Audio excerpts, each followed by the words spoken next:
Today I'm going to share a really easy way to stamp with your watercolours.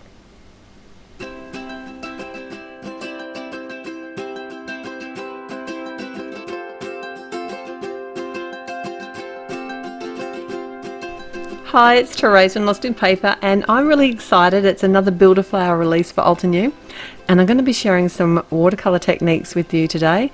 I'll get to the stamping bit real soon, but first I just want to create a background for the front of my card. So I've grabbed a couple of the watercolours from the palette, and I nearly forgot to put my stencil down, but I remembered in time. I've grabbed a couple of greens, and I'm basically just painting a whole rectangle over the honeycomb stencil here. It's not going to be perfect because of the watercolour and it's a really fine stencil, but I just want a washy pattern in the background. I did use a wide brush just to make this a little bit easier, and I kind of mixed the colours on the piece of, and this is some Bristol Smooth cardstock, which tolerates water really well. And there you go. I'm going to set that aside to dry while I create my watercolour flowers. So this Builder Flower set is a tulip set. It's called the Triumph Tulip, and I've got the second image here. So I haven't got the solid base image, I've got the next one. So it's got quite a large surface area, and I'm using my watercolor brush markers to paint directly onto the photopolymer stamp. I'm kind of mixing the colors together on the actual stamp and then giving them a little light spritz with a distress sprayer, and then I'm actually going to be stamping them onto the Bristol Smooth cardstock here.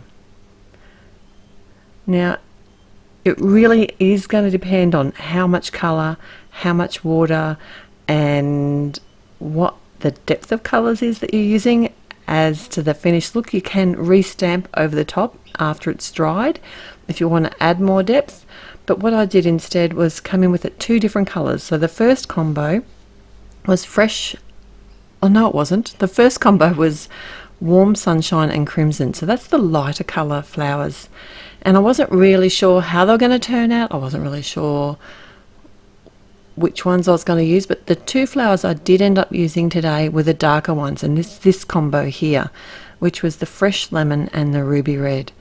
And to me, I just liked the look of these vivid colours on the green background that I created, but it totally is personal preference.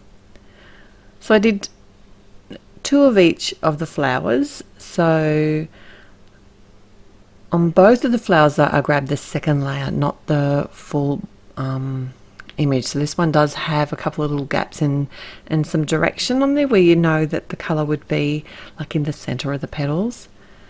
And I have done a similar card. I was inspired by Lydia and one of the Friday posts that she does for Altenew, and I'll link my video and hers in the description below. And she actually does it a little bit different, where she doodles and draws over top, and it looks amazing.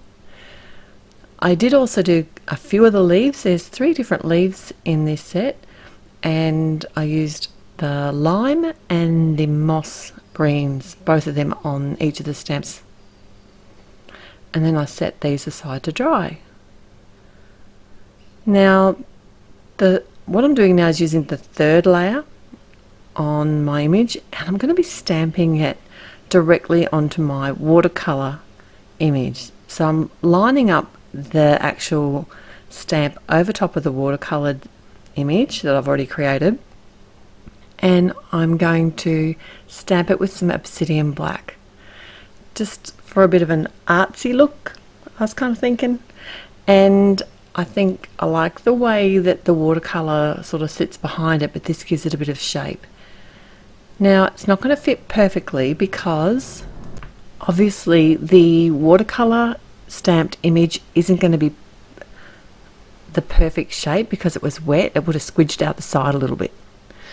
There are heaps of coordinating dies in this set, and I think I used them all. Oh no, because there is another flower as well. I didn't use that one.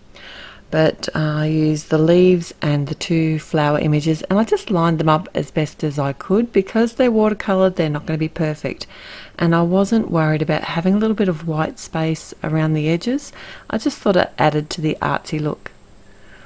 So I've cut my panel down now that it's all dry and adhering it to the front of my top fold card. I am using some score tape, although I did run it through my die cutting machine to flatten it out without any dies, just added a shim of paper. And then I like a strong hold for my Bristol smooth, so that's where I like the score tape. But to add the actual leaves themselves, I'm using the Altenew glue tape. And what I really love about this tape is it gives me some time to get my images where I want, because it will let me kind of lift up the image and reposition it. And I know that once I've put it in its final destination on the card front, it's going to stay. Now, I already had this Mega Hello die cut in the packet, and I thought it'd be fun to use this. It is cut from some 110-pound Nina cardstock, and I've added some little foam squares to the back of it just so it sits up off the front of the card. I've also added some foam squares behind both of my flowers and kind of put them in amongst the letters of the word hello. So this is part of a blog hop to release the Builder Flower for January 2020. Can you believe it? And if you head through the link below in the description to my blog, you'll find out how you can have a chance to win if you're here now, and also to see lots more inspiration using this set with the other Altenew designers. Alright, so my sub-sentiment today is from the Simply the Best stamp set, and I'm going to be white heat embossing it on some jet black cardstock. I did have to selectively mask it before I added the embossing ink, and that way I just got the piece of the sentiment that I wanted. Can you see the struggle? And I think it's even edited. I didn't even show you the whole thing. I can't tell you how many times I moved it around. And I went back to, you guessed it, exactly the very first place where I put it down is where it ended up. And I added some enamel dots. I look forward to seeing you at my blog. If you did like this if you did like this video, I'd love it if you click on the thumbs up button to tell me that you do, and if you haven't already, it'd be awesome if you could subscribe to my channel. And I'll see you back here real soon. Till then, happy paper crafting. Bye.